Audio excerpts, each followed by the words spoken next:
لكم دلوقتي قبل بكره. طيب تفتكر ازاي الاهلي هيساعد الزمالك في حالته دي؟ وهل المارد الاحمر فعلا هيعمل انه يساعد القلعه البيضاء في مشهد وموقف تاريخي؟ يلا بينا نعرف كل حاجه من البدايه للنهايه على كوره زون. كلنا عارفين طبعا نادي الزمالك دلوقتي مديون، ما معهوش فلوس، وعنده وضع المشكله مليون مشكله. طبعا احنا كلنا عارفين دلوقتي ان يانيك فيريرا مشي. يانيك فيريرا بقى مدين الزمالك كده بحوالي 450,000 دولار. 450,000 دولار دول هيعملوا مشكله لخزنه النادي خلال الكام ساعه اللي جايين، خصوصا ان الراجل مشي وما وصلش لتسويه ماليه طبيعيه تقدر من خلالها ان انت تضمن حقك. نادي الزمالك فيه 2 لعيبه بيخلصوا عقودهم، محمد السيد من جهه واللي عقده هيخلص اخر الموسم ده، ولحد دلوقتي لسه لا استقر على تجديد ولا حتى اتدفع له مقدم تعاقد، وجون ادوارد يعتبر خرج من الجلسه بتاعته مع وكيله متخانق.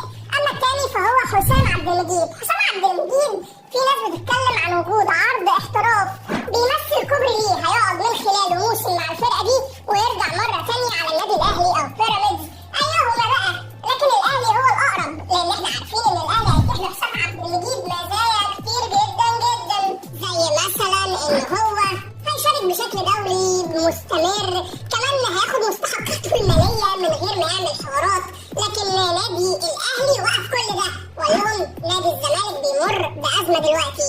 لكن في حاجه كده، والله لو اللعيبه دي اصرت انها تنضم للنادي الاهلي وانها تيجي فري من غير فلوس او تكلفه كبيره، هتوهم فيها ايه؟ وده كان تفكير 2 ياسين منصور وسيد عبد الحفيظ، اللي قالوا ان هم مش هيدفعوا فلوس على الهوا وخلاص، لا الدفع لازم يبقى بشكل منتظم ومنظم، وما اروحش مثلا اجيب ابو 3 جنيه بمليون جنيه، لا الاول هيبقى في دراسه لموقف اللاعب وحالته، وكمان هل هيفيد النادي مستقبلا ولا لا، وبعد كده بقى اقيم هديله كام، هعمل معاه ايه. دي حاجه من الحاجات اللي بتميز اداره الاهلي الجديده، انها اداره فاهمه كوره وبيزنس، وطبعا الاثنين بيبقوا مكملين لبعض، لا الكوره تقدر تستغنى عن البيزنس ولا البيزنس يقدر يستغنى عن الكوره.